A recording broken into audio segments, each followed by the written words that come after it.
හරි මේ බල සමතුලිතතාව ගැන කතා කරද්දී මුලින්ම මේ අපි ගමු එල්ලලා තියෙන වස්තුවක්. එල්ලලා තියෙන වස්තුවක් ගැන බලමු. හරිද?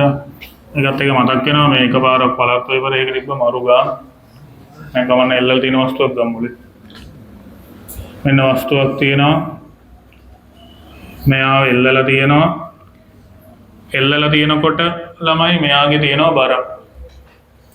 ඒ බර කියන්නේ මෙයා මේ පහළට ක්‍රියා කරන බර W. ඒ බර නිසා මෙන්න මේ එල්ලලා තියෙන තන්තුවකින් තන්තුවේ තියෙන ආතතියක් අපි ඒක හඳුන්වනවා T අකුරෙන්. T අකුරෙන්. එතකොට W කියන්නේ බර, T කියන්නේ ආතතිය.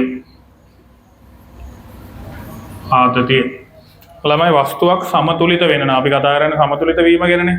සමතුලිත වීමට නම් මෙයාගේ W සමාන වෙන්න ඕනේ T ට. අදිසියරි බර වැඩිවෙනවා මොකද? අපි හිතලා බලලා කියමු බර වැඩිවෙනවා තෙල්ලලා තියෙන වස්තුව බර වැඩි මේ නූලෙට දරන්න පුළුවන් ආතතියට වඩා මොකද? මේක කඩාගෙන වැටෙනවා. මොකක් හරි හේතුවක් මත වෙන්නේ නැහැ. මොකක් හරි හේතුවක් මත T වැඩි වුණොත් ආතතිය වැඩි වෙනවා. නැත්නම් ඉහළට යොදන බලය වැඩි වුණොත් මොකද? වස්තුව උඩ යනවා. හරි ඉහළට යොදන බලය මොකක් හරි හේතුවක් මත වැඩි වුණොත් වෙන්නේ ඒකයි. හරි මේක ඇඳ ගන්න. හරිද? ඇඳගෙන ඕක යටින් ලියන්න ඕනේ මේ වස්තුව කියන්නේ පද්ධතිය සමතුලිත වීමට බර ආතතියට සමාන විය යුතුය කියලා. පද්ධතිය සමතුලිත වීමට බර ආතතියට සමාන විය යුතුය. ලියන්නකෝ ඒ වගේ කතාව.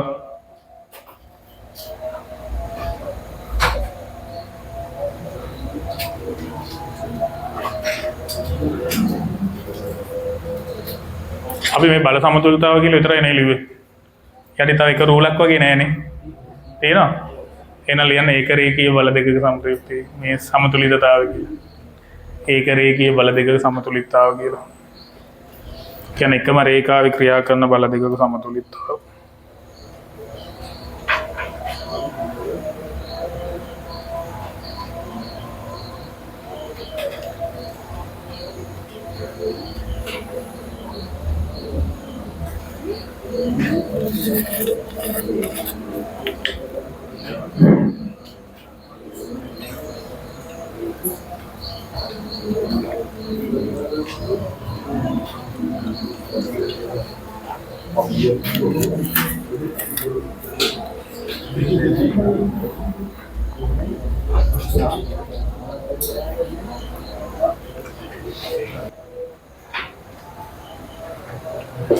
හරිද? ලියගත්තා? හරි. දැන් මේ එකක් තියෙනවනේ මේකේ මේ දෙපැත්ත සමාන වෙන්න ඕනේ කියලා. හරිද? දැන් සමාන වුණාත් එක්කම මේ බල දෙක කොහොමද ක්‍රියා කරන්නේ? බල දෙක ප්‍රතිවිරුද්ධ දිශාවන් වල ක්‍රියා කරන්නේ. බල දෙක සමාන වෙන්න ඕනේ. අනිවාර්යයෙන් මේක වැඩ කරන්න බල දෙක ප්‍රතිවිරුද්ධ දිශාවලට ක්‍රියා කරන්න ඕනේ. හරිද? දැන් බල දෙක සමාන වෙන්න ඕනේ. දෙවෙනි එක ලියන්න උතනින් මේ බල දෙක ප්‍රතිවිරුද්ධ දිශාවලට ක්‍රියා කළ යුතුය. දෙවෙනි කරුණ. බල දෙක ප්‍රතිවිරුද්ධ දිශාවලට ක්‍රියා කළ යුතුය.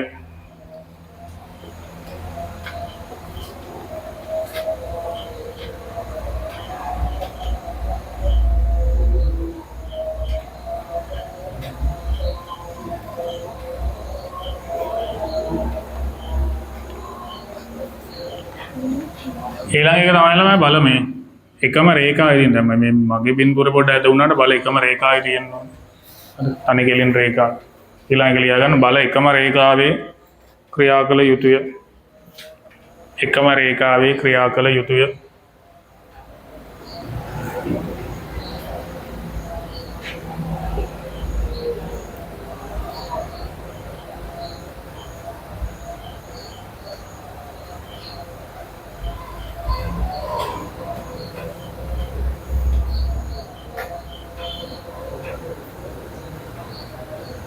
හරිද? එතකොට දැන් මේ එල්ලලා තියෙන වස්තුවන්නේ මේසයක් උඩ වස්තුවක් තිබ්බහම මේකේ බල කොහොමද හැසිරෙන්නේ? ඇඳලා මේ බල ටික ලකුණු කරන්න බලන්න. බල ටික ලකුණු කරන්න බලන්න ඇඳලා. ඕකේ බල තියෙන මේසයක් උඩ තිබ්බ වස්තුවක්. කොහොමද බල ටික එන්නේ?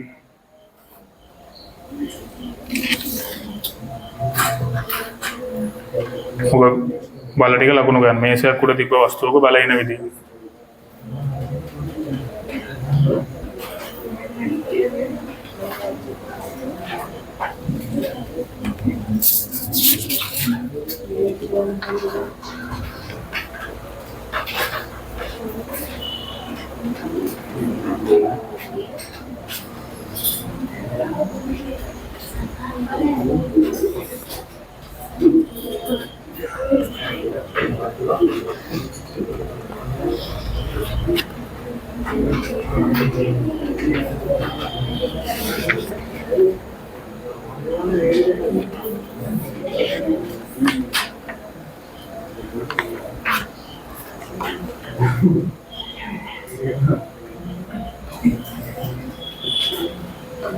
බලන්න කොහොමද ඉන්නේ කියලා. මේස උඩ වස්තුව තිබ්බහම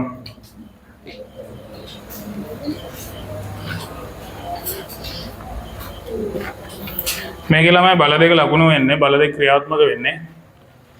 එකක් බර පහලට W බර පහලට, අනිත් එක අභිලම්බ ප්‍රතික්‍රියාව ඒක ඉහළට.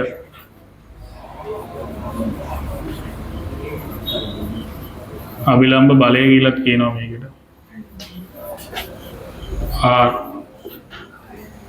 ඒක ඉහළට.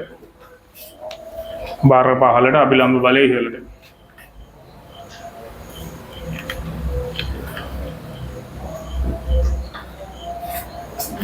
ඒකත් ඒක රේඛීය බල දෙකක්. එකම රේඛාවේ ක්‍රියාත්මක වන බල දෙකත් ඒකක්. එකම රේඛාවේ ක්‍රියාත්මක වෙන කියන්නේ ඒක රේඛීය බල දෙකක්.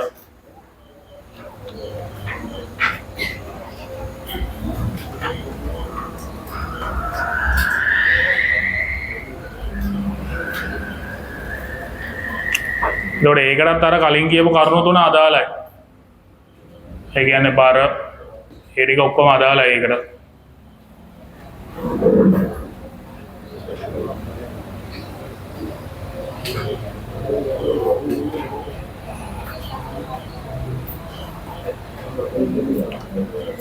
හරි.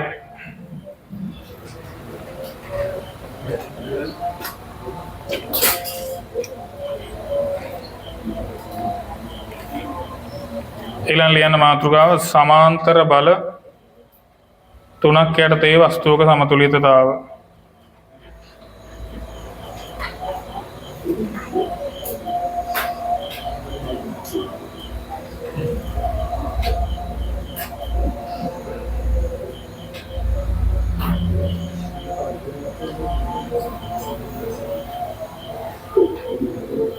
සමාන්තර බල තුනක් යටතේ වස්තුවක සමතුලිතතාව. බල තුනක් තියෙනවා, ඒ තුන සමාන්තරයි.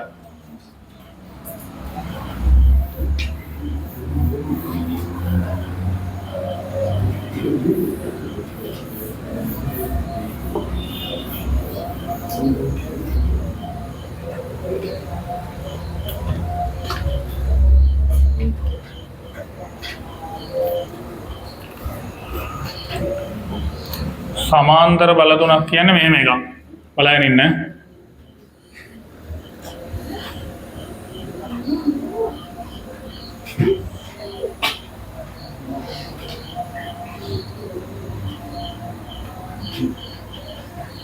මට මේකේ කැලි කට් කර කර දාන්න කම්මැලි. ඒකේ බනින්න නැත්තේ. දැන් පොඩ කියන්න ඕන ටික කියලා මම වෙලාවට.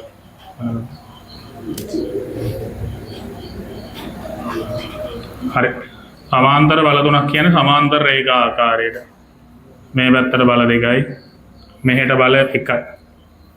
එතකොට මෙයා අපි ගමු x, මෙයා y, මෙයා z කියලා ගත්තොත් මේකේ තියෙන විශේෂත්වය තමයි x ධන y සමානයි z. දෙක නෙමෙයි z ඈ. ඉසෙඩ් නැතරදාගේ ඉසෙඩුයි දෙකයි සමාන ඇයිස මේක දෙකට සමාන නේ කියලා මම හොයන්න ඇයි ඒක දෙකට සමාන වෙන්නේ කියලා හොඳේ x ධන y සමානයි z මේ කියන්නේ මේ බල දෙක එකතුව මෙයාට සමානයි ඒ වගේම ඔයාලට පේන දේ මොකද්ද මේ බල දෙකට වඩා මෙයා දිශාවෙන් ප්‍රතිවිරුද්ධයි ඒක සමතුලිත වෙන්න මෙහෙම බල දෙකක් තියෙනවා නම් මේ බල දෙක එකතුවට සමාන බලයක් මේ පැත්තෙන් තියෙන්න ඕනේ හරිද එකතුවට සමාන බලයක් තියෙන්න ඕනේ ඒ වගේම මේ තුන මේ එකම තලයක ක්‍රියා කරන්නත් ඕනේ වෙනස් තලවල ක්‍රියා කරන්න බෑ එකම තලයක අපි කියන එකම ප්ලේන් එකක් කියලා. ඒතකොට එකම තලයක ක්‍රියා කරන්න ඕනේ. බල දෙකක එකතුව අනෙක් බලයට විශාලත්වයෙන් සමාන වෙන්න ඕනේ. දිශාවෙන් ප්‍රතිවිරුද්ධ වෙන්න ඕනේ. හරි. මේ ලියන්න ඕකේ මේ නිකන් කරුණු ටික එක පිටුවයි නේද? නැත්නම් පිටුවෙන් භාගයක් විතර ගියාද නෑනේ. මේක ඇඳද? නෑ එහෙනම් මේක ඇඳ ගන්න. ඇඳගෙන මේ පැත්තෙන් ලිය. මේක එක පොතේ එක පැත්ත කොනකින් ඇඳගෙන එහා පැත්තෙන් ලිය.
අන්දද හරි මේ අඳගෙනම පැත්තකින් ලියන්න මේ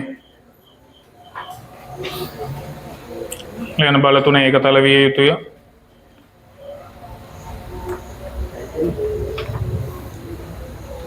අනෙක් කරුණ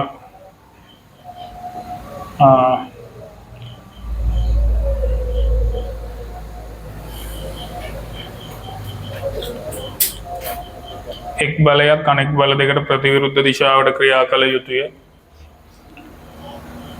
එක් බලයක් අනෙක් බල දෙකට ප්‍රතිවිරුද්ධ දිශාවට ක්‍රියා කළ යුතුය.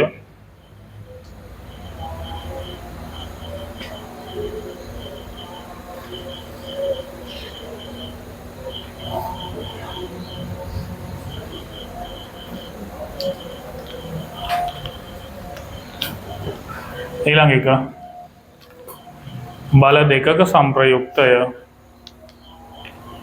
බල දෙකක සංප්‍රයුක්තය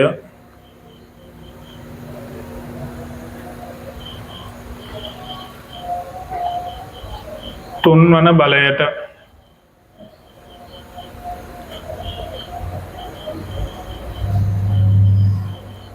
විශාලත්වයෙන් සමාන හා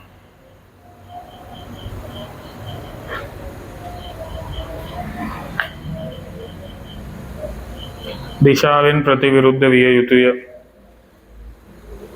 විශාලත්වයෙන් සමාන හා දිශාවෙන් ප්‍රතිවිරුද්ධ විය යුතුය.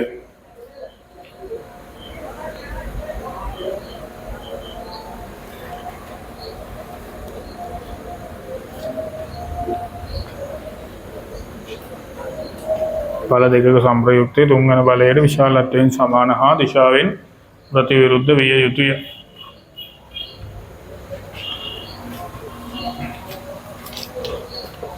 ඊළඟට දැන් ඔය જાති බල විතරක් නෙමෙයි එන්නේ ආනත බල. හරි. ආනත බල. ළමයි හැම බලයක්ම සමාන්තර වෙන්නේ සමහර බල තියෙන්නේ මෙහෙම ආනතව. කියන්නේ ඊතන ෆොටෝ එකක් මේ ආකාරයට එල්ලලා තියෙනවා නම් ආනතව තමයි බල තියෙන්නේ. මෙතනින් ආතතිය, මෙතනින් ආතතිය. මෙයාගේ මැද්දෙන් පහළට බර ක්‍රියාත්මක වෙනවා. බර මෙයා T1, T2. එතකොට මේකේ මෙන්න මේක මතක තියාගන්න 2023 යන්න ආලා තියෙනවා මෙන්න මේ වගේ කතාවුයි අරකයි අතර සම්බන්ධය. හරිද? මේක මතක තියාගන්න කොයි වෙලේවත් T1 ධන T2 සමානයි W නෙමෙයි. T1 ධන T2 සමානයි W නෙමෙයි. T1 ධන T2 අසමානයි W. කිසිම වෙලාවක සමාන වෙන්නේ නැහැ. ඕගොල්ලෝ කොයි වෙලේ හරි හිතුවනම් නෑ මේකත් මේ වගේ දින බලලේ නෑ එහෙම වෙන්නේ නැහැ. එහෙම වෙන්නේ නැති වෙන හේතු පැහැදිලි කරන්නම්. අර තව ටිකකින් පැහැදිලි කරන්න. හැබැයි මේක මෙහෙම වෙන්නේ නැහැ කියලා විතරයි ඔලෙලට තියෙන්න ඕනේ. මම ගාන හදලා පෙන්නන්නම්. ඇයි පැහැදිලි. එහෙම වෙන්නේ නැත්තේ කියලා. හරි. එතකොට මේ වගේ එකක වෙන්න ඕනේ. මේ බල තුන ඇන්දහම අපි වෙනම මේ වගේ එකක ළමයි මේ බල තුන. දැන් මේ බලය තමයි මම මේ යන්නේ. හරිද? මේ බලය මෙහෙටනේ. ඒ නිසා ඒ බලය මම මෙතනින් මෙහෙට ඇන්දා. අනිත් බලය පහළට. ඒක මෙහෙම ඇන්දා. මෙන්න මේ ආකාර වෙන්න ඕනේ බල තුන. ඒ කියන්නේ එක ලක්ෂයකදී හමු වෙන්න ඕනේ. බල තුනම මොකෝයේ හරි එක ලක්ෂයකදී හමු වෙන්න ඕනේ. ඒ වගේම මේක තල වෙන්න ඕනේ. ඊළඟට මේ බල දෙකක සංප්‍රයුක්තය තුන්වෙනි බලයට විශාලත්වයෙන් සමාන වෙලා දිශාවෙන් ප්‍රතිවිරුද්ධ වෙන්න ඕනේ. දැන් මම ගුවම් සංප්‍රයුක්තය කියන්නේ මේ දෙකේ එකතුව නෙමෙයි. හරිද? මේ දෙකේ එකතුව නෙමෙයි. එකතුව නොවුනට ඔය එන සංප්‍රයුක්තය අපි ගමුකෝ මේක සංප්‍රයුක්තය R කියලා. මේ සංප්‍රයුක්ත බලය මේ R කියන බලය W ට සමාන වෙන්න ඕනේ. බරට දැන් මෙතන ගත්තොත් W කියන්නේ බරට සමාන වෙන්න ඕනේ. ඒ වගේම දිශාව වෙනස් වෙන්න ඕනේ. එකම දිශාවට බල ටික ක්‍රියාත්මක වුණොත් මොකද වෙන්නේ? බැලන්ස් නැහැනේ. බල ටික බැලන්ස් නැහැ. අන්න ඒ නිසා ඕක තමයි කතාව. හරි.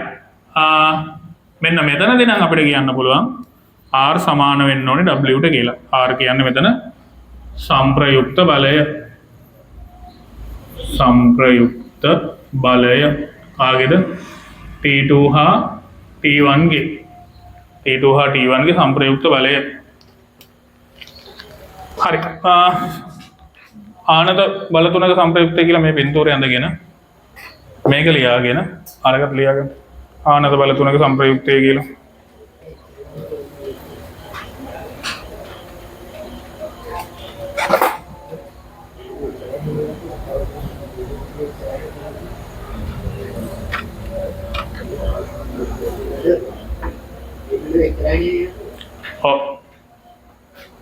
පාඩම ඉවරයි උතනින්.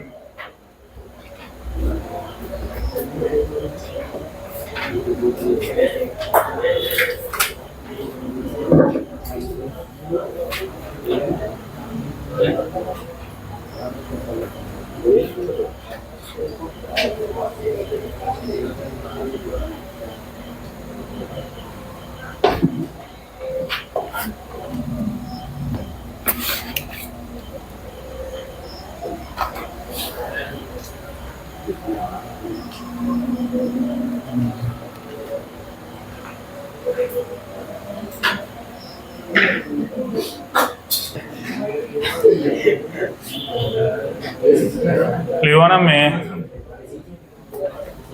ඔතනින් ලියන්න. ඔතනින් ලියන්න ලියවනම් ලියන්න බල තුන ඒකතල විය යුතුය. ලියන්න බල තුන ඒකතල විය යුතුය.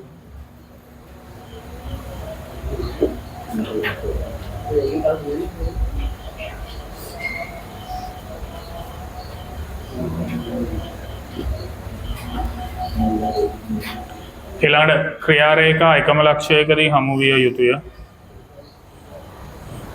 ක්‍රියාරේඛා එකම ලක්ෂයකදී හමු විය යුතුය.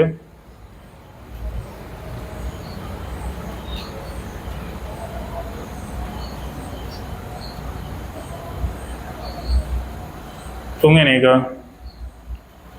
බල දෙකක සංප්‍රයුක්තය තුන්වන බලයට විශාලත්වයෙන් සමාන හා දිශාවෙන් ප්‍රතිවිරුද්ධ විය යුතුය. විශාලත්වයෙන් සමාන හා බල දෙකක සංප්‍රයුක්තය තුන්වන බලයට විශාලත්වයෙන් සමාන හා දිශාවෙන් ප්‍රතිවිරුද්ධ විය යුතුය. විශාලත්වයෙන් සමාන හා දිශාවෙන් ප්‍රතිවිරුද්ධ විය යුතුය.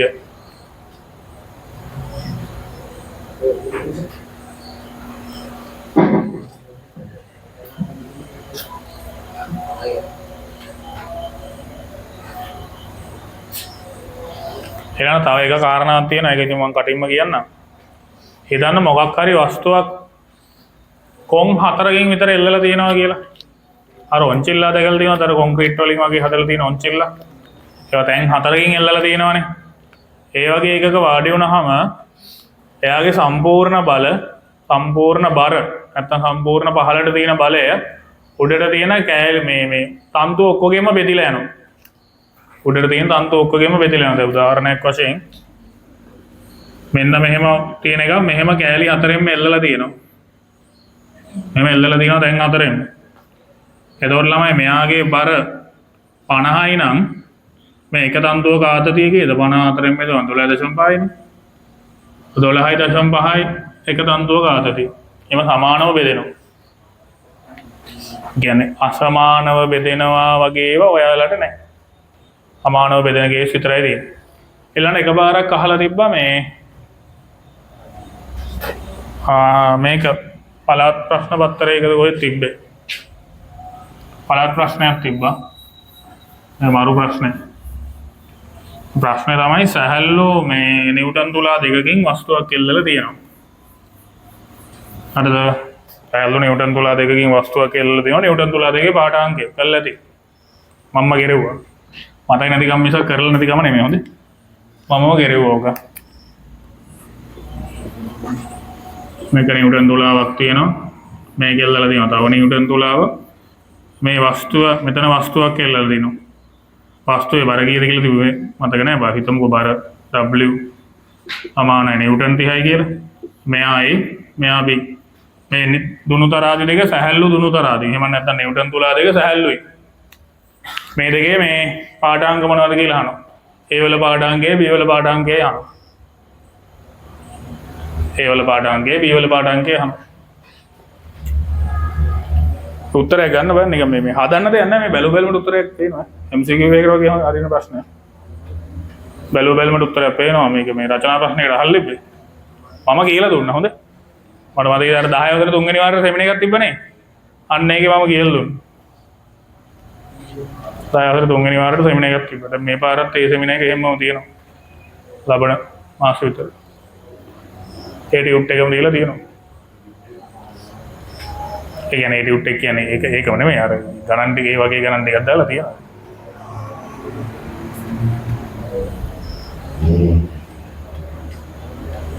ඒකටත් ඇවිල්ලා නැහැ. එහෙම එන්න ඕනේ නැහැ. ඒක ආපු නැතිව ඉන්නව නම් එන්න. ඒක තියෙන දවසක් කියන්න. ආපු නැතිව ඉන්නව නම් එන්න. මේ අපි කෝකඩක් හොඳයිනේ කෝකඩක් හොඳ නැහැ. එකම එක දෙපාරක් ලියාගත්තයි කියලා.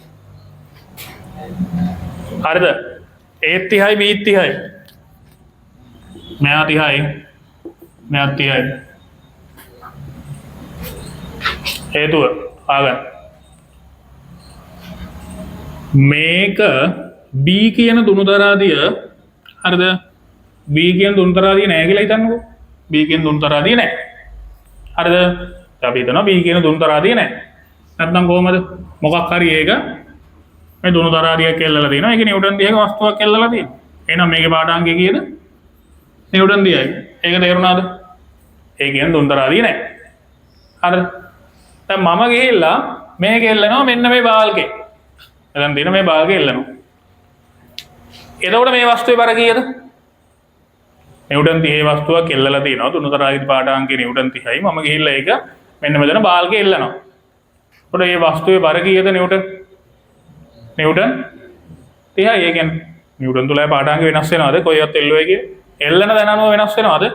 නෑ මේ මෙතන එල්ලුවත් නිව්ටන් 30යි. හරි. මං ගිහිල්ලා ඕගොල්ලන් ගෙදර උළු අස්සේ එල්ලනවා. ඒත් කීයද නිව්ටන්? 30යි. කාගේ හරි එකකේ බෙල්ල එල්ලනවා. ඒත් කීයද නිව්ටන්? ඒත් 30යි. තව දුනු තරාදියක එල්ලනවා. ඒත් 30යි. එල්ලන තැන අදාළ නෑ මෙයාගේ පාඨාංකය වෙනස් වෙන්නේ. හරි. දැන් මේ A කියන එකේ පාඨාංකය එහෙමයි කියලා එතකොට පැහැදිලිනේ. B කියන එක. මම කිව්වනේ පටන් ගත්තින් මෙයා සහැල්ලු තුනිතරාදියක් කියලා. හරි. සහැල්ලු කියන්නේ මෙයාගේ ස්කන්ධයක් තියනවාද? නෑ එයාගේ ස්කන්ධයක් නෑ. ඉතින් හිතන්න මේ ඔක්කොම කියන්නේ මේ ඔක්කොම වස්තුවක්. ඒ වස්තුවේ බර කීයද නිව්ටන්? 30යි. එහෙනම් මේකේ පාට අංක කීයද? 30යි. පැහැදිලිද? හරි සරල ගානක් ඕක. ඔක අහපු වෙලාවේ මං හිතන්නේ නාන්න නැති කොට දෙන්නේ. එහෙමද ඔක හරි සරලයි. හරි. එන්න මේ ගණන් ටික හද.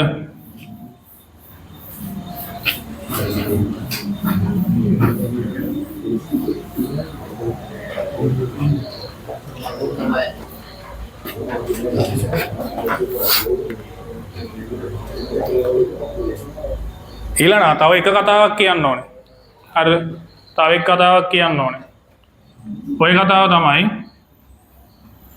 මෙහෙම වස්තුවක් මේකේ එල්ලලා තියෙනවා නම් මෙහෙම වස්තුවක් එල්ලලා තියෙනවා නම් මෙයා T1 මෙයා T2 මෙයා W නම් ඔයාලට හදන්න එන ගණන් අණුව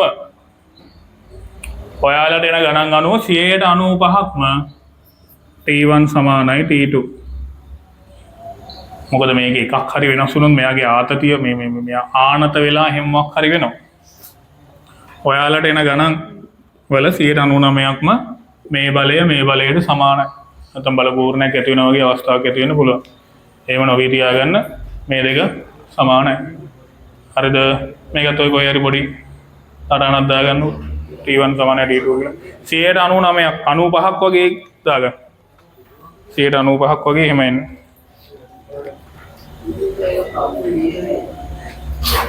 ඒක පොඩි සටහනක් දාගන්න T1 සමානයි T2 කියලා.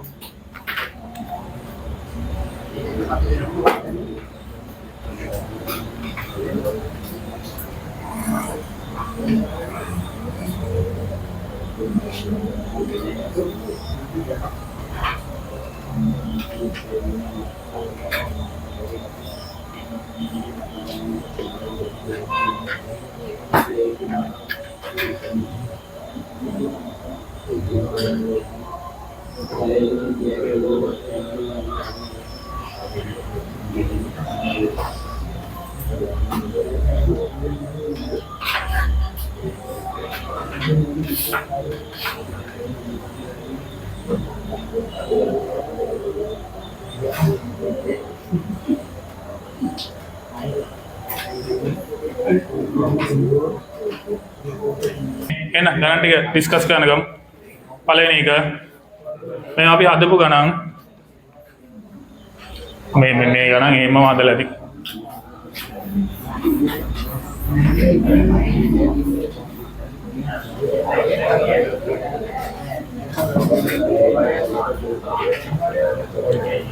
කෙසෙල් ගැන එල්ලුව පසු බල පවතින මේ ආගන්න ළමයි. හරිද?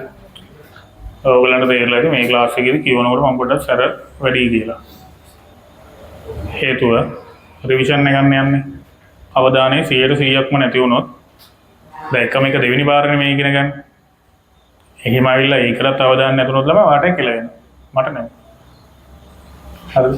ඒ මට්ටමට ගොන් වෙන්න එපා. දැන් ඔය විදිහටම හැසිරෙලා වෙන්නේ නැති නේද? ඔය අද ආයි රිවිෂන් එකකට එන්න වෙලා තියෙන්නේ. ඔය හැසිරෙන විදිය වෙනස් කළා නම් රිවිෂන් එකකට එන්න ඕනේ නැහැ. ඒත් ඕකනේ සරල කතාවනේ. ප්‍රශ්නයන්නේ රිවිෂන් එක කියන වාට ප්‍රශ්නයක්. බොන්කම් කරන හින්දා රිවිෂන් එක කරන්නේ නැත්නම් රිවිෂන් එක කරන්නේ නැහැ. රිවිෂන් එක කරන්න හේතුව මොකද්ද? බර ගණන් වේදම් කර තේරුම් නැතුව ආයු හේ යනවා එකම ටික ඉගෙන ගන්න.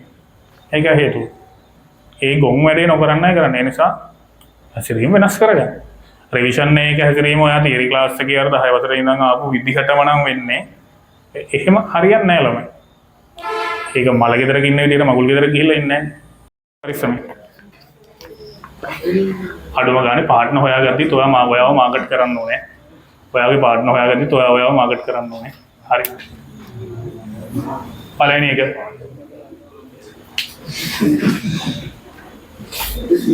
හරි. හරි. මේක මේ සැහැල්ලු දණ්ඩක් පාවිච්චි කරලා මේක එල්ලලා තියෙනවා. හරිද?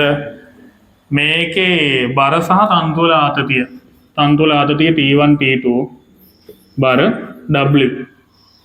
හරිද? බර W.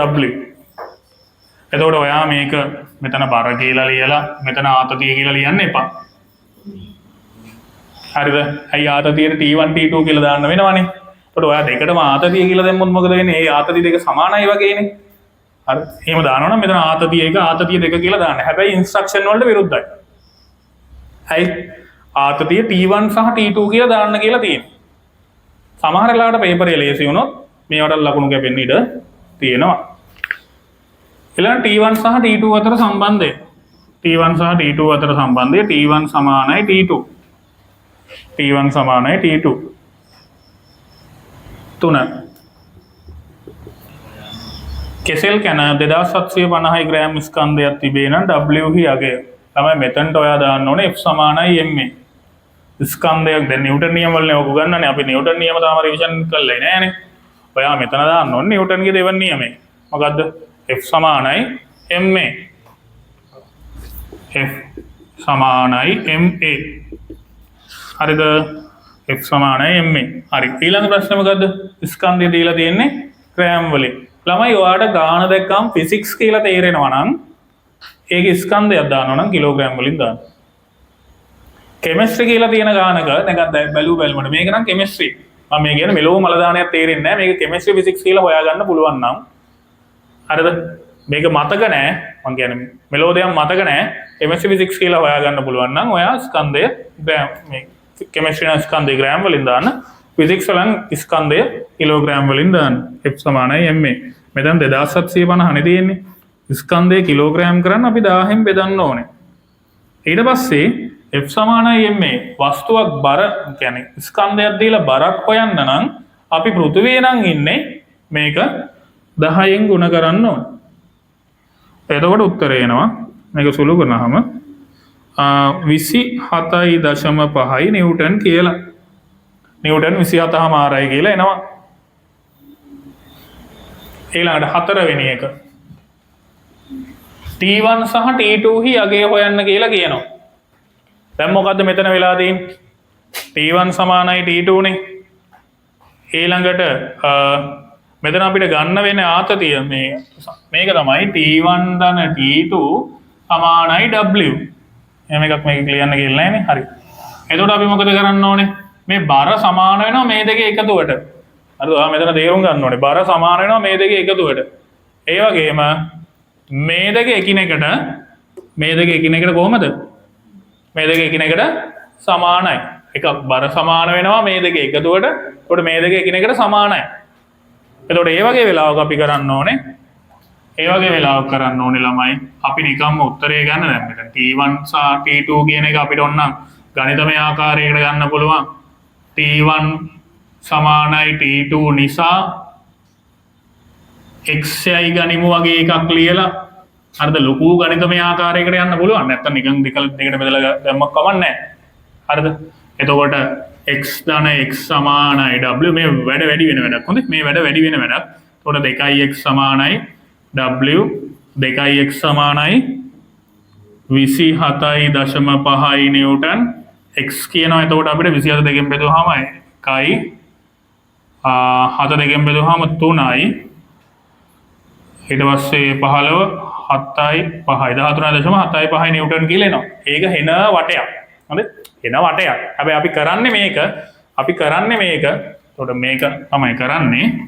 මේක හැබැයි වටයක්. අපිට කෙලින්ම ගන්න පුළුවන් T1 සමානයි T2 සමානයි 27.5 බෙදීම 2.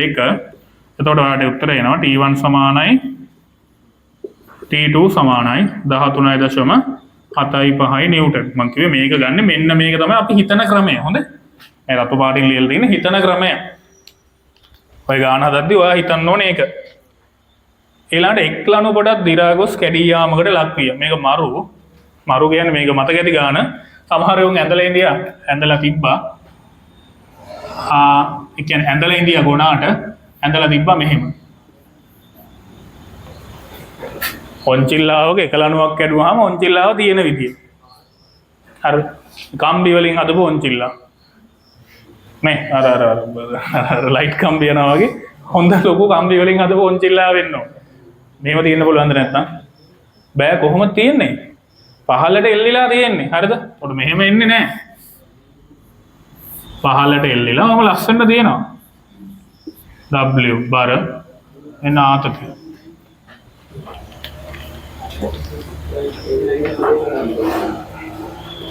ඉතුරු දන්තියේ ආතතිය. මේ ආගන්න ආතතිය ඔය ඇද්ද දැන්? මේම එල්ලෙනවා නම් මේ සම්පූර්ණ බරම මේකෙන් නේ දරාගෙන ඉන්නේ. ආතතිය අපි මෙතන අපේ ආතතිය මොකද්ද ගන්න? y කියලා ගමුද? w සමාන වෙනවා y ට. බර එතකොට 27.5 නිව්ටන් සමාන වෙනවා y ට. එම නිසා ආතතිය 27.5 නිව්ටන්. ආතතිය එන්නේ ඒ යගේ. හරිද? ආතතිය එන්නේ ඒ යගේ. ඊළඟ ගාන මේ බිඳුව කැඩි වෙලා හොඳ. බිඳුව කැඩිලා හැබැයි උත්තරේ සමානයි. ඉතිරි තන්තුවට දරාගත හැකි උපරිම ආතතිය නිව්ටන් 300 නම් තන්තුව කැඩී යයිද? කැඩී යනවද? නෑ නිව්ටන් 300 නෙවෙයි නිව්ටන් 30 වෙන්න ඕනේ. ඒක බිඳුවක් කැඩිලා. මේකේ කීයක් තියෙන්නේ? උපරිම ආතතිය. නාගේ ආතතිය කීය දෙන්නේ ළමයි? 27.5 නේ. මෙයාට දරා ගන්න පුළුවන් කීයක්ද? 300ක්. ඉතින් මෙයා කැඩෙන්න ඕන. කැඩෙනවද? නෑ කැඩෙන්නේ නෑ. හරිද? මෙයා කැඩෙන්නේ නෑ. ඒතර උත්තරේ අපිට එනවා 6.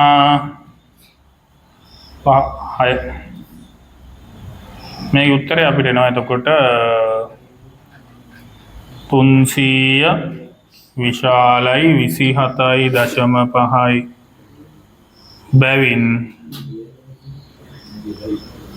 තන්තුව කැඩී නොයයි.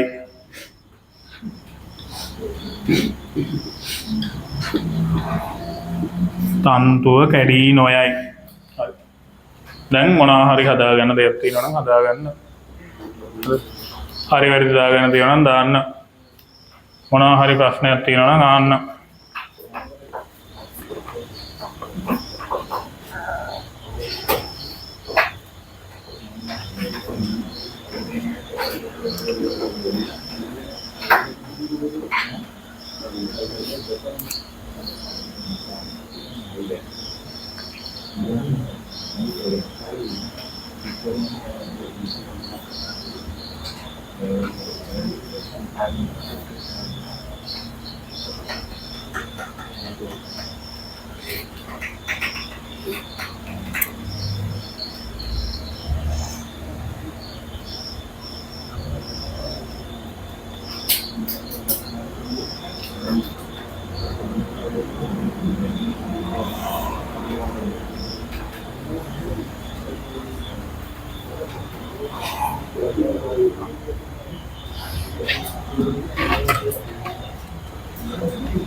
හරි දෙවෙනි එක බලයිනේ.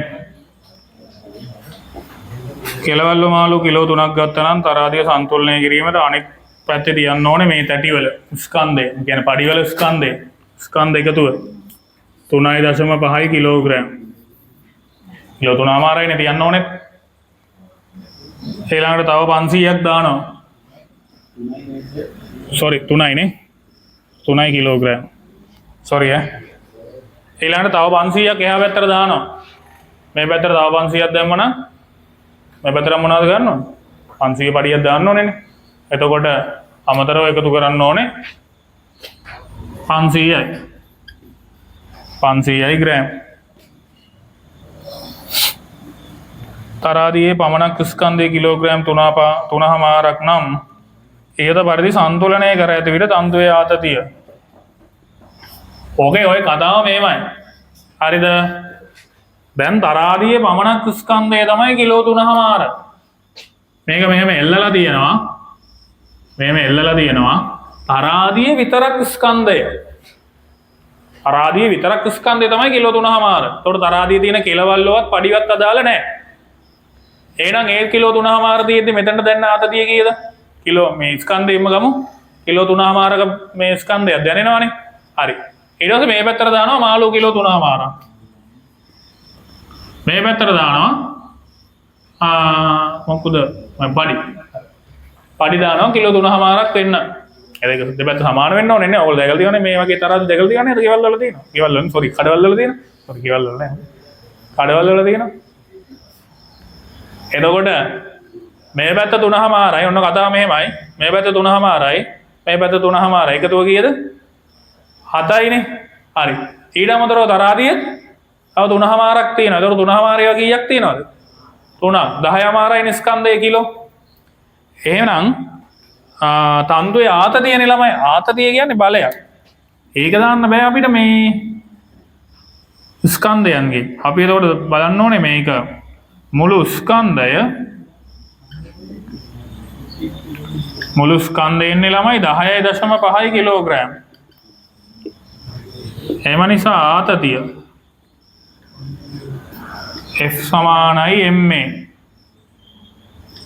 ස්කන්ධය 10.5 කිලෝග්‍රෑම්, ත්වරණය 10යි, ms ඍණ 2 තුල වුණාම ඔයාලට උත්තරයක් එනවාද 105 නිව්ටන් කියලා. නිව්ටන් 105යි. නිව්ටන් 105යි.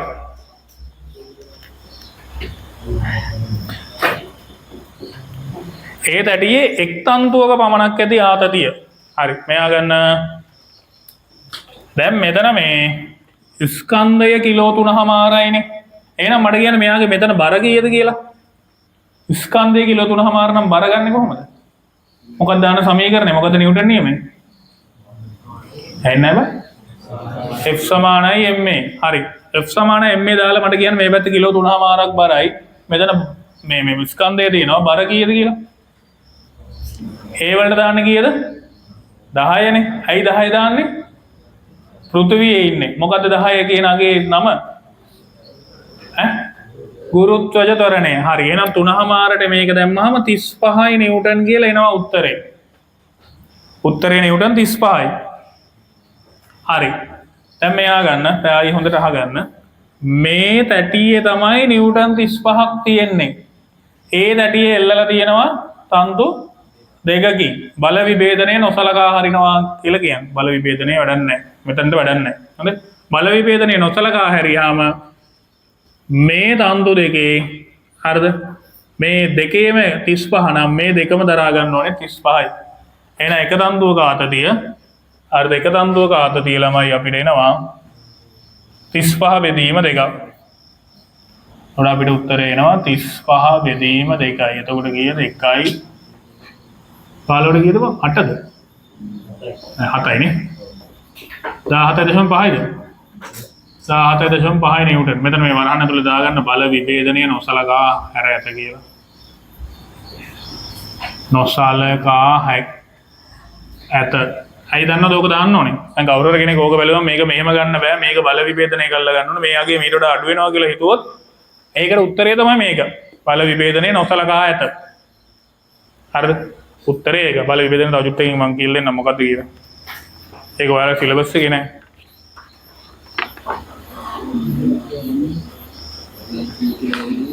පුළුවන්. ඒ නිව්ටන් එකේ ග්‍රෑම් 100ක් කියන්නේ මේකම තමයි. මේ සමීකරණ තමයි. එහෙම අරගෙන හරි ගන්න කමක් නැහැ. හැබැයි අර ගානක් හදන්න කියලා දෙමුත් අර ගාන ලකුණු දෙන පියවරට දෙයිද දන්නේ. ඒක චුට්ටක් කල්පනා කරලා බලලා දාන්න ඕනේ. මං අද දාන්න 2016 මාගෙන් ස්කීම් එක. ඔගොල්ලෝ හරි වැරදි දාගන්න ඔයාගේ පේපර් එකට. ඊළඟට මේ කියන්නේ මම පාස් පේපර් එකට. අයි හරි වැරදි දාගන්න. කෑ ගන්න එපා. කෑ ගහන්න එපා. හරිනේ ලියන ඉවරෙන් තුන්වෙනි ගාන. තුන්වෙනි ගානේ බින්දුරයක් තියෙනවා කියලා තියෙනවා. බින්දුරේ නැති බින්දුරේ නෑ. ඒක මගේ අඩු මගේ වැරද්දක්. ඒ වුණාට ගාන හදන්න පුළුවන්. හරි. බින්දුරේ නෑ. ඒක මගේ මිස්ටේක් එකක්. ඒ වුණාට ගානට උත්තර ටික ගන්න පුළුවන්. බින්දුර නැති නිසා ගාන හැදුවේ නෑ කියනවා නම් අර පොල් මේවුව කරලා ඉවරනහම ඉතුරු වෙනවා ටික. මොනවද මේකට කියන්නේ? පුන්නක්කු. හරි. ස්කන්ධයේ ග්‍රෑම් 450යි නම් වස්තුවේ බර F සමානයි ma. 450 අපිට දාන්න බෑ ගෙලින්ම 1000න් බෙදන්න ඕනේ නිසා. ඒ 10යි. තුල උනාම අඩු උත්තරේ එනවා 4.5 නිව්ටන්. එතකොට මේක කියන ඇත්තේ මේක මේ මේසේ උඩ මෙහෙම එකක් තියෙනවා මේ අභිලම්බ බලය ළමයි මේ සමතුලිත නම් බරට අභිලම්බ බලය සමානයි කියලා අපි දැන් ඩීට කලින් කිව්වනේ.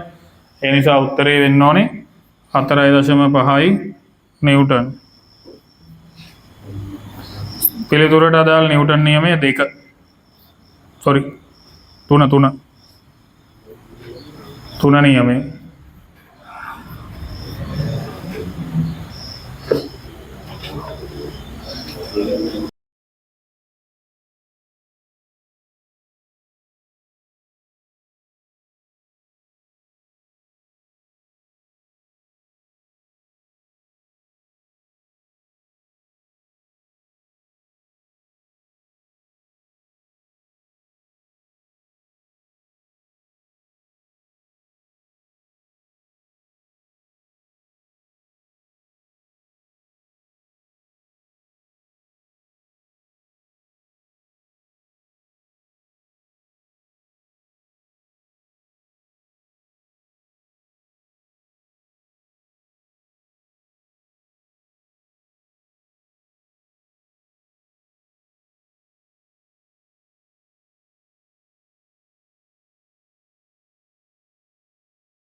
හරිද?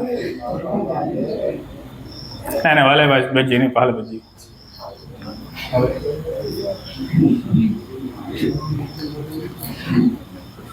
හතරවෙනි ගාන F1 F2 සහ T අතර සම්බන්ධය ලියන්න. නිකම්ම ලියත හැකියි. F1 ධන F2 සමානයි T නෙමෙයි ඒක W වෙන්න ඕනේ. T එක ගන්න නැහැ නේද? W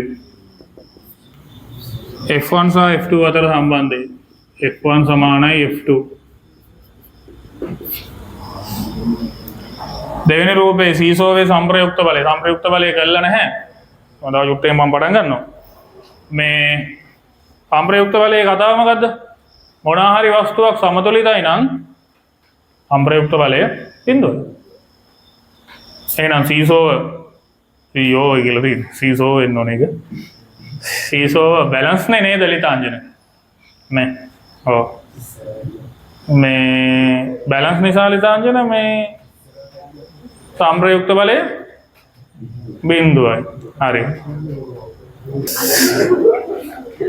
කුඩා මෝටරේ මගින් නිව්ටන් 40ක බලයක් ලබා දෙයි. ස්කන්ධය කිලෝග්‍රෑම් 5ක් නම් දුම්රියේ ත්වරණය. මේකට ළමයි F සමාන ma දාන්න ඕනේ. ස්කන්ධය කිලෝග්‍රෑම් 5යි. ත්වරණය 10යි.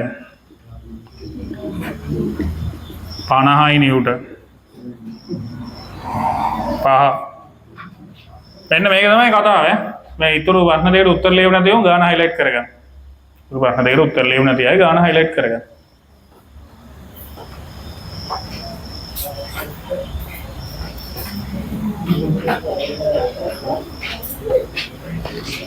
ඊතුරු ප්‍රශ්න දෙකට උත්තර ලියාගන්න බැරි වෙච්ච අය ගාන හයිලයිට් කරගන්න. හරි. ඔයාලට මතකද මම අර මේ ට්‍රිප් එකක් යන ගමන් මේ කාර් එක නුවරඑළිය ට්‍රිප් එක යන ගමන් කාර් එක මේ අයින් කළා කාර් එක ස්පීඩ් මීටරේට කැමරාව ෆෝකස් කරගෙන ඒකේ වීඩියෝ එකක් දැම්මා ඔයාලගේ ගෲප් වලට මතකද? ඇක්සලරේටරේ පාගන. ඒ කියන්නේ මගේ සපත්තුවයි කාර් එකේ ස්පීඩ් මීටරේ විතරයි පේන්නේ. මතක නැද්ද? ගෲප් එකේ ගිහින් බලන්න උඩට ගිහින් බලන්න ඇති. හරිද? තිබ්බනේ? TikTok එකේ නම් මට මතක නැහැ. ඇති. අද අනිවාර්යෙන් ඒකට නේ දාන්නේ ඒක ඇති. හරි. ඒකේ මතකද මේ වාහනේ ඇක්සලරේටර් එක පාගද්දී ස්පීඩ් මීටරේ කටුව වැඩි වේගෙන ගියා. තනියම වාහන පැදලා තියෙනවා ඔක දන්නවා. හරි. ඇක්සලරේටරේ පාගාදී තමයි ස්පීඩ් මීටරේ වැඩි වෙන්නේ. අපි ඒකට කියනවා ළමයි ත්වරණය කරනවා කියලා. ඊට පස්සේ ඇක්සලරේටරෙන් කකුල ගත්තට පස්සේ මට මතකයි 40 ද වේගෙ තිබ්බේ. 40 දිගටම යම් කිසි තප්පර දෙක තුන කෙනේ ඔය වීඩියෝ එක ඇත්තේ. තප්පර කිහිපයක් 40 වේගෙම වාහනේ දිගටම ගියා ඇක්සලරේටරෙන් කකුල අරගෙන. එකම වේගෙන් දිගටම යනවා කියන්නේ අපි මොකක්ද කියලාද කියන්නේ? නියත වේගයක්. නියත වේගයක්. නියත වේගයෙන් යනකොට ඇක්සලරේටරෙන් කකුල ගන්නවා කියන්නේ මම ඇක්සලරේට් එහෙම නැත්නම් ත්වරණය කරනවද? නෑ. නියත වේගයකින් යද්දි ත්වරණයක් ඕනේ නෑ. නියත වේගෙන් යන වස්තුවක ත්වරණය බිඳුවයි. යකෝ මේ ප්‍රායෝගිකව පෙන්නලා තියෙන ඒවා. ප්‍රායෝගිකව වාහන පදින ළමයි ඕක වැරදුන එක තමන්ගේ ගෙදර තියෙන මොකක්ම හරි වාහනයක් පදින කෙනෙක්ට ඕක වැරදුනා නම් ඒ වැඩ නෑ බං. ඉතින් එහෙම ප්‍රායෝගික දැනුමක් ගන්නව තරම් ඕගොල්ලෝගේ මොලේ ඕපන් වෙලා නෑ. හරි. කොල්ලන්ට ඕක වැරදුනා නම් ලොකු අවුලක් තියෙනවා. බයික් එකක් හරි පැදලා තියෙනවා නම් කොල්ලන්ට ඕක වැරදුනා නම් ලොකු අවුලක් තියෙනවා. වාහන පදින ගෑන් ළමයි ඉන්නවා නම් ඕක වැරදුනා නම් පොඩි අවුලක් තියෙනවා. පොඩි නෙමෙයි ලොකු අවුලක් තියෙනවා. එකම වේගෙන් යද්දි රේස් කරන්න ඕනේ නෑ. රේස් කරපු ගමන් වේගෙ වැඩි වෙනවා. හරි. මන්දනය කරන්න කාර් එකේ මම මොකද්ද කළේ? බ්‍රේක් එක පෑගුවා. වෙලාවට ඒක ඔටෝ ගියා. මැනුවල් වගේ වුණා. ඇයි සර් අරක පාගන්නේ කියලා හුන්. මල හත්තිලව්වක් වෙනවා එන ඕක මේ පහදන්න කියලා. ඇයි මේක වාහනේ බ්‍රේක් කරද්දි මේක බ්‍රේක් එක පාගලා නවතින්න ඕන වෙද්ද වෙද්දි මේ ක්ලච් එක පාගන්න ඕනේ නැත්නම් මොකද වෙන්නේ? ටකස් ටකස් ගාලා හිටිනවා. මාර්ගයේ එක එන්නේ වුණා. දැන් ඕක ගත්තේ ළමයි තැන්නේ යද්දි. දැන් වාහනයක ප්‍රැක්ටිකලි ඕක පෙන්වන්න බෑ. මොකද ඝර්ෂණය ගොඩාක් වැඩි පාරේ. ඒ වගේ වාහනේ ඇතුලේ තියෙන කොටස් වල ওই බෙයාරින් වල ඇක්සල් වල ලොකු ඝර්ෂණයක් තියෙනවා. ඕක ප්‍රායෝගිකව වාහනේ පෙන්වන්න අමාරුයි. හැබැයි ඒක මගේ වෙලාවට 40 යම් ටික දුරක් යන්න පුළුවන් වුණා. ටික දුරක් යන්න පුළුවන් වුණා. ඒක වෙලාව. ඒක උඹලගේ වෙලාව. නැත්තම් මේ මොක කරන්න එන ගේමක් ගන්න වෙනවා. ඔය වීඩියෝ දෙකක් එකතු කරලා හැදුවේ. එන වැඩක් මුලින්ම ස්පීඩ් එක අරගෙන ඊට පස්සේ කකුල ආයි වෙනම මේ වීඩියෝ කළා. කියන්නේ වීඩියෝ දෙකක් එකතු කරලා එකක් හැදුවා. ඒතකොට ඒක මතක නැති අය ඒක ගිහින් බලන්න. මේ මතක තියාගන්න ළමයි එකම වේගයකින් නියත වේගයකින් යද්දී වේගය කියන්නේ වේගය නියත නම් ඇක්සලරේට් කරන්න ඕනේ නැහැ. ත්වරණය බිඳුවයි. අන්න හැබැයි ඒ වුණාට ගම්‍යතාවක් තියෙනවා. එකම වේගයෙන් යද්දී ගම්‍යතාවක් තියෙනවා. ගම්‍යතාව අපි ගන්නෙ P සමානයි mv කියන සමීකරණය. P සමානයි mv කියන සමීකරණය. ස්කන්ධය මේ පහයිනේ. ඔව් පහයි. ප්‍රවේගය 15යි.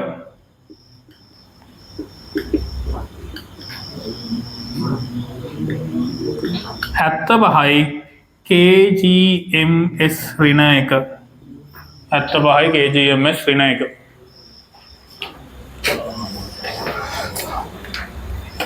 අවුල් තියෙනවා හදාගන්න. එන්න ඊළඟට MCQ 3ක් තියෙනවා.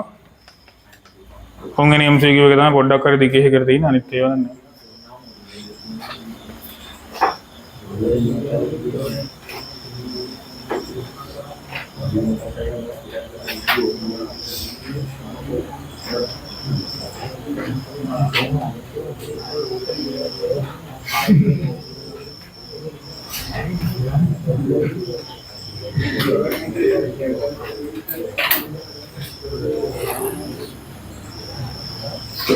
පුරුද්දට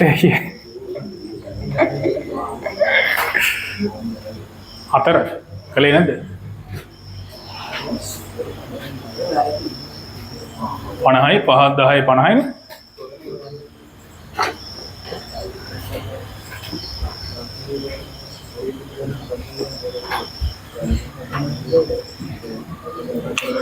සොරි නිව්ටන් 40ක බලයක් ලබා දෙයි නම් දුම්රිය ස්කන්ධය පහයි නම් ත්වරණය.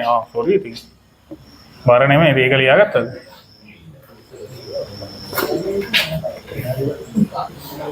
පිප්පෙනවද වගේ ඒවා නම් අහලා ටක් ගාලා එවන්න පුළුවන්. මේ අහන්න බෑ කියන්න බෑනේ. 40 සමානයි මේක 5 කිලෝග්‍රෑම් ඒ වලට එනවා ඔයාට 8යි ms ඍණ 2 ත්වරණය. ඒ වල දෙනවා 8යි ms වෙන දෙක තොරන් ගන්න ආගන්න වස්තුවක් නිව්ටන් 10 15 සහ p යන ඒකතල බල තුනක් යටතේ සමතුලිතව තිබේ. හරි. මේක ළමයි බින්දුවරයන් දීමු 17 වල වෙල. වස්තුවක් මේකේ තියෙනවලු එක පැත්තකට නිව්ටන් 10යි කෝ කියවන්න බාහන් ඉන්න අනිත් පැත්තට නිව්ටන් 15යි අනිත් පැත්තේ බලය p. මේම කතාවක් නෙවෙයි කියන්නේ. t බලය සම්බන්ධයෙන් දී ඇති x සහ y විශ. ඊළඟට කියනවා 10 සහ 15 යන බල දෙකේ සංප්‍රයුක්තය 12යිලු. ඒ කියන්නේ සංප්‍රයුක්තය මේක 12යි නිව්ටන්. ඒ කියන්නේ මේ බල දෙක වෙනුවටම දාන්න පුළුවන් බලය 12යි. බල දෙක වෙනුවට දාන්න පුළුවන් බලය 12යි. හරි. ඔයගලන්ට ඔය જાති එකක් යන් දෙවුවනේ. පෙරලා ගන්න එතන නෝට් එක. එතන නෝට් එක පෙරලා ගන්න. මෙන්න මේ වගේ බින්දුවරයක් අන්දෝලෙත් එතන නෝට් එක පෙරලා ගන්න. ගොඩක් එහා නෙමෙයි ඈ. මම අද යන් දෙව්වේ. ඒකේ පිටු 60 උටම ආරක් පෙරලා එකේ. හරිද? හරිද? මේ කලින් පිටුවට කලින් පිටුවේ. වැරදි පිටුවල ලියපුවම ඉන්නේ උන් තමයි පෙරලනවා. හරි.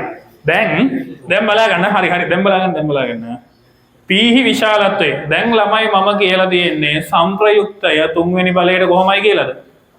සංප්‍රයුක්තය තුන්වෙනි බලයට සමානයි කියලා. හරි. එතකොට මේ 12 නිව්ටන් කියන්නේ මේ බලයේ විශාලත්වයලු. සමානද? සමානයි නේද? එහෙනම් x කියන ප්‍රකාශය හරි. අර ඔයාලට දීලා දින ඔය according to your picture නැත්නම් image ඔයාලගේ බින්දුවරේ අනුව මේ ප්‍රකාශය හරි.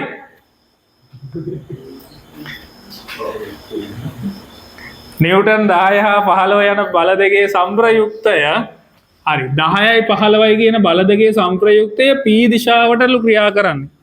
p පැත්තට ක්‍රියා කරන්නේ.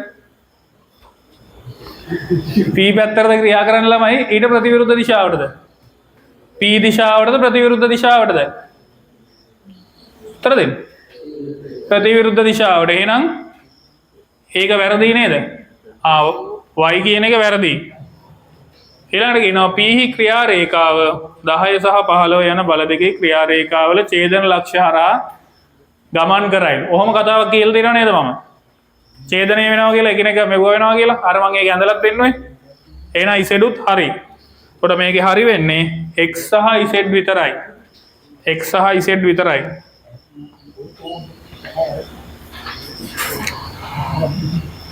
ඊළඟ 2018 පේපරේ මේ ප්‍රශ්නයක් තියෙනවා. ඒ ප්‍රශ්නයක් තමයි තියෙන්නේ. ඒ ප්‍රශ්නයක් තියෙනවා. හරිද? බල තුනක් යටතේ වස්තුවක් සමතුලිතව පැවතීමට නම්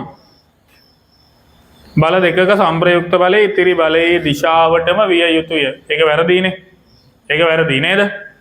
ඒ කියන්නේ බල දෙකක සංප්‍රයුක්තය කොහොමද වෙන්න ඕනේ? ඉතිරි බලයේ දිශාවට ප්‍රතිවිරුද්ධ. මෙතන මේ වරහන් ඇතුළේ දාගන්න. ප්‍රතිවිරුද්ධ දිශාවට විය යුතුයි කියලා. එතන මේක දාලා එතන වරහණක් ඇතුළේ දාගන්න ප්‍රතිවිරුද්ධ දිශාවට විය යුතුයි කියලා. ඉතිරි බලයේ දිශාවට නෙමෙයි ඒකට ප්‍රතිවිරුද්ධ වෙන්න ඕනේ.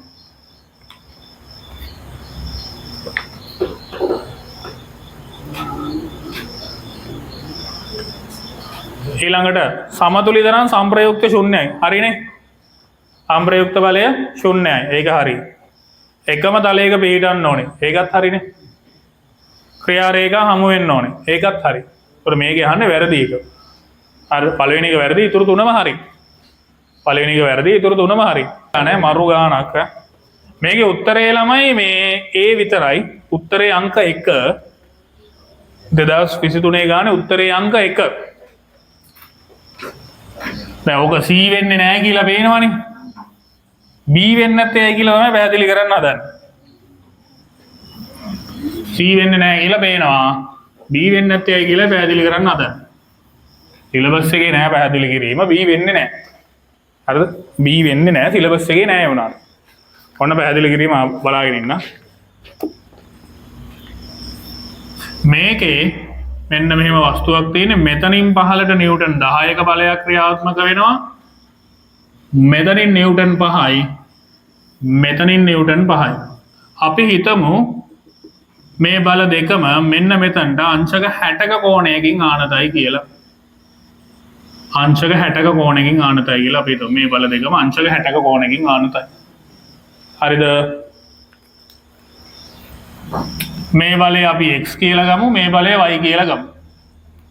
මේ අංශක 60ක කෝණයකින් ආනත වුණාම අපිට එකපාරටම මේ දෙක සමාන කරන්න බෑ. මේ දෙක එකතු කරලා මෙයාට සමාන කරන්න බෑ. අපි මුලින්ම කරන්න ඕනේ මේ බල දෙකේ මේ පැත්තට තියෙන එක්කෙනා මේ කෙලින් දිශාවකට ගන්න ඕනේ. සිරස් දිශාවට හදා ගන්න ඕනේ. සිරස් දිශාවට හදාගද්දී අපි මේ බලය මෙහෙට ගෙනාවයි කියලා කියන්න ඕනේ. මේ බලය මෙහෙට ගේන්න. ඒක අපි ලියන්නේ ළමයි x cos x කියන්නේ මේ බලය, මෙයා මෙහෙට ගේන කෝණය cos කියලා අපි සලකන්නේ x cos 60 කියලා කියන්නේ. මේ බලයත් මෙහෙට ගේන ඕනේ. ඒ බලය අපි කියන්නේ ළමයි y cos 60 කියලා. ඒ කියන්නේ මේ බලය මෙහෙට ගේනවා y cos 60 කියලා කියන්නේ. හරිද? හරි. ඒ බල දෙක එහෙට ගෙනහම ළමයි පහළට නිව්ටන් 10 තියෙනවා, ඉහළට බල දෙකක් තියෙනවා. හරිද? ඉහළට බල දෙකක් තියෙන එකක් තමයි y cos 60, අනිත් බලය x cos 60. හරිද? මොම් බල දෙකක් තියෙනවා. අන්න අපිට ඒ වෙලාවට පුළුවන් x cos 60 ධන y cos 60 සමානයි 10යි නිව්ටන් කියලා ගන්න. දැන් මේවට අගයන් දාන්න ඕනේනේ. අගයන් දැම්මහම x කියන අගය කීයද මං ගත්තේ කීයද අගය? 5යිනේ. y කියන අගයත් 5යි. හරි. 5යි. ළමයි cos 60 කියන්නේ අපි මේවට කියන්නේ මොනවද? ත්‍රිකෝණමිතිය කියලා. cos 60ට අගයක් තියෙනවා. cos 60 අගය තමයි භාගයයි. cos 60 කියන අගයේ භාගය. මොකද ඒ ලෙවල් ත්‍රිකෝණමිතියට ඔය ටික පාඩම් කරන්න ඕනේ. හරි. මම පාඩම් කරපින්ද මට තාම මතකයි. හරිද? අන්න පාඩම් කිරීමේ වටිනාකම පාඩම් කළාම මතක හිටිනවා. x cos 60 5 වැඩි කිරීම cos 60 කියන්නේ භාගයයි. ධන මෙයා 5යි වැඩි කිරීම cos 60 කියන්නේ භාගයයි. සමානයි 10යි. 10ද කියලානේ බලන්න ඕනේ. හරිද? මේ 10ද කියලානේ බලන්න ඕනේ. වෙනවා නම් වෙන්නේ මෙයා සමාන වෙන එකනේ. හරිද? අපි ඒකද කියලානේ බලන්න ඕනේ. එතකොට මෙතන එනවා ළමයි 2.5 භාගයෙන් ගුණ කළාම ආයි මෙතන 2.5. උත්තරේ එන්නේ කීයද ළමයි? නිව්ටන් 5යි. උත්තරේ නිව්ටන් 5යි එන්නේ. එහෙනම් මේක සමාන වෙනවද? නෑ, සමාන වෙන්නේ නැහැ. ඒ නිසා මතක තියාගන්න ළමයි ආනත බල දෙකක් කිසිම මොහොතක එයා ගෙලින් කරලා ගත්තා කියලා අර බලයට සමාන වෙන්නේ නැහැ බොහෝ දුරට. කියන්නේ මේ බලයට වඩා අඩුයි. කියන්නේ මේ දෙක එකතුවට වඩා අඩුයි. පැත්තට තියෙන බලය සිරස් සංරචකයේ සැලකුවාම ඔකේ තිරස් සංරචකයේ සලකනවා නම් ළමයි මේ කෝණේ මෙහෙට දැම්මම sin 60 කියලා කියන්නේ. කෝණයට එළියට එනකොට sin 60. කෝණේ ඇතුළට නැවෙද්දි cos 60 කියලා කියන්නේ. අර cos 60 නෙමෙයි cos 60. මෙතන 60 නිසා. හරිද? මෙතන 60 නිසා එම කියන්නේ. හරි. මේ ඔයාලා ලියන්න මෙහෙම එකක් ලියා ගන්න ඕනේ. මේ දෙවෙනි එක වෙන්නේ නැහැ. හරිද? කිසිම මොහොතක දෙවෙනි එක කියන්නේ දෙවෙනි එකේදී සමාන වෙන්නේ නැහැ, සමතුලිත නැහැ. හේතුව තමයි මේක එතන ලියාගෙන ලියන්න විෂය නිර්දේශයේ නොමැත කියලා ලියන්න. හරි. මේ ලියාගන්න ඊළඟ පිටුවේ මාතෘකාව බල සංප්‍රයුක්තය. අද දිනේ දාලා ලියාගන්න. බල සංප්‍රයුක්තය.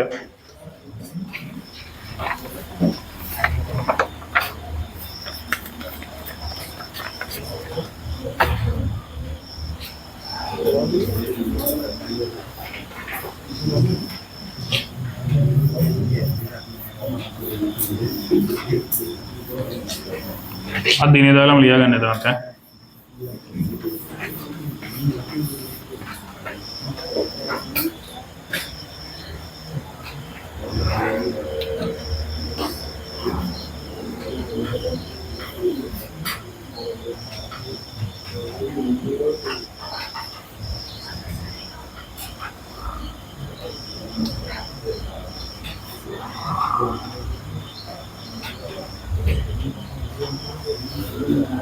හරි. සංප්‍රයුක්තය කියන එක මොකක්ද කියලා ඔළුවට දාගන්න මේමයි. හරි. මේ දැන් කතාව මේක යන්නේ මම ඒ කාලේ ඉඳන් කියන්නේ මේක තමයි කතාව. අපි පොඩි කාලේ මේ කතාව මතකද ඇති කියනකොට එකම හැල්ල ඒ උනට ඒක තමයි සංප්‍රයුක්තය පැහැදිලි කිරීමේ ලේසිම ක්‍රමය. අපි පොඩි කාලේ කොහේ හරි ගමනක් යනකොට ඒ ගමන යන්න අපි ළමයි කාට හරි පණිවිඩයක් දෙන්න දුරකථනයක් පාවිච්චි කළා. ඊට පස්සේ ඊළඟට අපි ගත්තොත් කොහේ හරි ගිහිල්ලා ෆොටෝ ගන්නවා. මේ කියන්නේ ගොඩක් ඈත නෙමෙයි හොඳේ. ෆොටෝ ගන්න අපි ඩිජිටල් කැමරාවක් පාවිච්චි කළා. සින්දු අහන්න iPod කියලා එකක් තිබ්බා. දැන් ඔය iPhone කියලා එකක් තියෙනවා. iPhone එකේ iPod කියන එක තමයි මේ සින්දු අහන්න තමයි තිබ්බේ. ඒක වීඩියෝ බලන්න බෑ මට මතක විදියට හොඳේ. මට මතක විදියට ඊළඟට MP4 players කියලා වර්ගයක් තිබ්බා. ඒකේ වීඩියෝ බලන්න පුළුවන්. අන්න බැංකු කටයුතු කරන්න අපිට මේ බැංකුවටම යන්න ඕනේ. ඊළඟට සිතියමක් එහෙම කොහේ හරි යනකොට සිතියමක් දිගහැර ගන්න ඕනේ. තඩි සිතියමක් ඉස්සරහ සීට් එකේ ඉන්න අය දිගහැරගෙන ඒකෙන් තමයි පාර කියන්නේ. අර ඩ්‍රයිවර් මහත්තයාට කියනවා මහත්තයා ඔතනින් පාර දින්න මේ පාර අනේ මේනේ. අන්න ඒක තමයි මේ කියන්නේ. ඒ කියන්නේ දැන් හිතන්න කොහේ හරි හන්දියක් අනුරාධපුරේ තියෙන යාපනයේ හන්දිය ජීවිතේට දැකලා නැති මිනිස්සෙක් යාපනයේ හන්දිය හම්බ වෙනවා අනුරාධපුරේ යද්දී. එතකොට සිතියම නැත්නම් ඒ මිනිස්සු එකපාරටම බලනවා යකෝ අපි කොහෙද ඉන්නේ දැන් එහෙම ගැටලුවක් නැහැ. දැන් ෆෝන් එකේ තියෙනවානේ. දැන් අපි මොකද්ද වෙලා තියෙන්නේ? අර ෆෝන් එක වොච් එක උනත් ලස්සනට ආභරණයක් වෙලානේ වෙලා බලන්න පාවිච්චි කරනව නෙමෙයිනේ. අර ෆෝන් එක ඊට පස්සේ MP3 player එක MP4 player එක කාලයක් තිබ්බ TV එක අරද දැන් YouTube එකේ ඔක්කොම තියෙනවා. බැංකු කටයුතු ඔය වැඩ ගොඩක් වෙනුවට අපි පාවිච්චි කරන එක උපකරණයක් මොකද්ද? ෆෝන් එක. එහෙනම් වැඩ කිහිපයක් වෙනුවට එක උපකරණයක් පාවිච්චි කරනවා. එතකොට අපි නිකන් ඒ වගේ දෙයක් තමයි ළමයි සම්ප්‍රයුක්තය කියලා කියන්නේ. එතකොට සම්ප්‍රයුක්ත බලය කියලා කියන්නේ බල කිහිපයකින් කෙරෙන වැඩේ වෙනුවට අපි තනි බලයක් පාවිච්චි කරන එක. බල කිහිපයකින් කරන වැඩේ වෙනුවට තනි බලයක් පාවිච්චි කරන එක. මම මේ YouTube මේකකම දැක්කා ඉන්දියාවේ software engineers ලා කියන IT related job 24000ක් ඒගොල්ලෝ අයින් කළාලු job කරන අය. හරිද? software engineers ලා 24000ක් software engineers ලා කියනවා software engineers ලා නෙමෙයි. ඒ ආසන්න පිරිස 24000ක් අයින් කළාලු. ඒකේ හේතු අතර එකක් තිබ්බා කිහිප දෙනෙක් කරන්න ඕන වැඩේ දැන් තනි එක්කෙනෙක් කරනවාලු. කිහිප දෙනෙක් කරන්න ඕන වැඩේ තනි එක්කෙනෙක් කරනවා කියලා එක හේතු අතර තිබ්බා. ඒතකොට මොකද වෙන්නේ? අර වැඩ කිහිපයක සම්ප්‍රයුක්තයක් වගේ කෙනෙක් කියන්නේ මිනිස්සු 3-4 දෙනෙක් ඕන එකට තනි එක්කෙනෙක් දාලා සම්ප්‍රයුක්තයක්. තව උදාහරණයක්. අර මේකේ උදාහරණ ඉවරයි. ඩ්‍රෝන් කියලා උපකරණයක් ඔයගොල්ලෝ දන්නව නේද? අර මේ නිකන් අර හෙලි පොඩි මම උඩට යන යානයක් තියෙනවා. ඒකේ කැමරාවක් තියෙනවා. ඒක අපිට ඕන දැනට යවන්න පුළුවන්. සහ අපේ අතේ තියෙන ෆෝන් එකෙන් හෝ රිමෝට් එකෙන් ඒක බලන්න පුළුවන්. එතකොට ඒ කාලේ ඕක වෙනුවට තිබ්බේ හෙලිකොප්ටරයක් තිබ්බා. ඒකේ කැමරාමන් කෙනෙක් ගියා. එතකොට දැන් මේ කටයුත්ත නැහැ. එතකොට දැන් හෙලිකොප්ටරය සහ කැමරාමන් වෙනුවට ලොකු වියදමක් වෙනවා ඩ්‍රෝන් එක කියලා පොඩි උපකරණයක් හඳුන්වලා තියලා තියෙනවා. අර දෙක වෙනුවට තනි එකක්.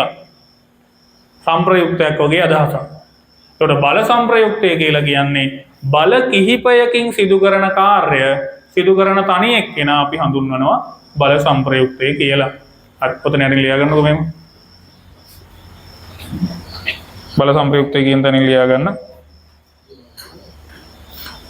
බල වැඩි ගණනක් යෙදෙන විට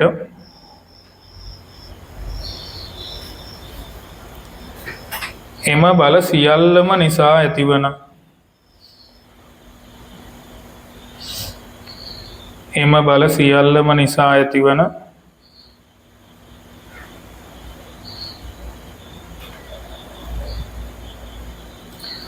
ප්‍රතිඵලය ඇති කරන එම බල සියල්ලම නිසා ඇතිවන ප්‍රතිඵලය ඇති කරන තනි බලය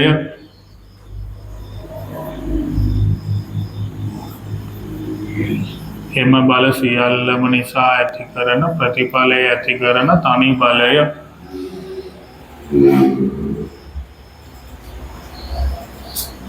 එම බලයන්හි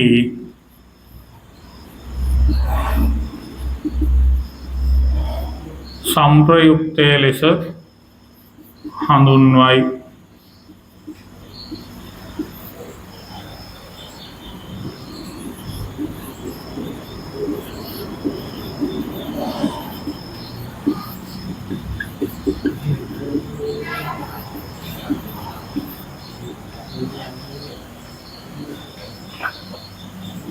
අනුමාතෘකාව ලියා ගන්න ඒක රේඛීය බල දෙකක සංප්‍රයුක්තය. අනුමාතෘකාව ඒක රේඛීය බල දෙකක සංප්‍රයුක්තය.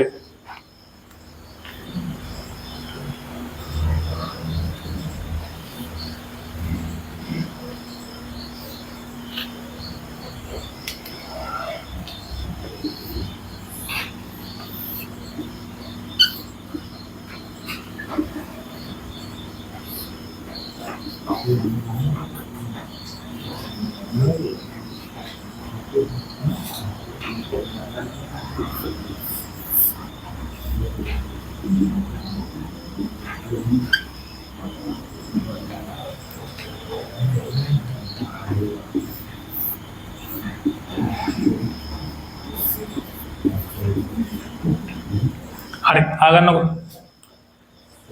ඒක රේඛීය බල දෙකක. ඒ කියන්නේ එකම රේඛාවේ බල ක්‍රියා කරනකොට ඒ බල දෙක එකම දිශාවට ක්‍රියා කරනවා නම් සංප්‍රයුක්තය හොයන්න මෙතනදී නම් බල දෙක එකම දිශාවකට නම් බල දෙකේ එකතුව ගන්න ඕනේ. සංප්‍රයුක්තය හොයන්න අපි මෙතන කියනවා බල දෙකෙහි එකතුව මොකද කියන්නේ බල දෙකේ එකතුව හොයාගත යුතුයි. එකතුව සංප්‍රයුක්තයට සමාන වේ. සංප්‍රයුක්ත බලයට සමාන වේ. හරි මේ පැත්ත තමයි කතාව. කියන්නේ වැඩිපුර වචනයක් කියනවා මේ පැත්තේ. මොකද්ද? මේ පැත්තේ නම් මොකද වෙන්න ඕනේ? එකම රේඛාවේ නම් බල දෙක එකතුවද ගන්නෙ? බල දෙක අඩු කරන්න ඕනේනේ. හරි. බල දෙකේ අපි අඩු කරනවාට කියන්නේ බල දෙකේ වෙනස ගන්න ඕනේ. හරි. දිශාව කොයි දිශාවද? දැන් මේක කියන්නේ අර පැත්තටද මේ පැත්තටද? මේ පැත්තටනේ. අපි ඒකට කියන්නේ ළමයි වැඩි බලයේ දිශාව කියලා. අපි ඒකට කියන්නේ වැඩි බලයේ දිශාව. එතකොට මේකේ සංප්‍රයුක්තය බල දෙක අතර වෙනසින් ගත යුතුය. සංප්‍රයුක්තයේ දිශාව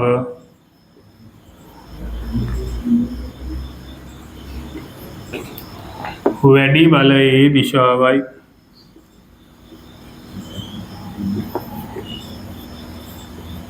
හරි මේක ලියලා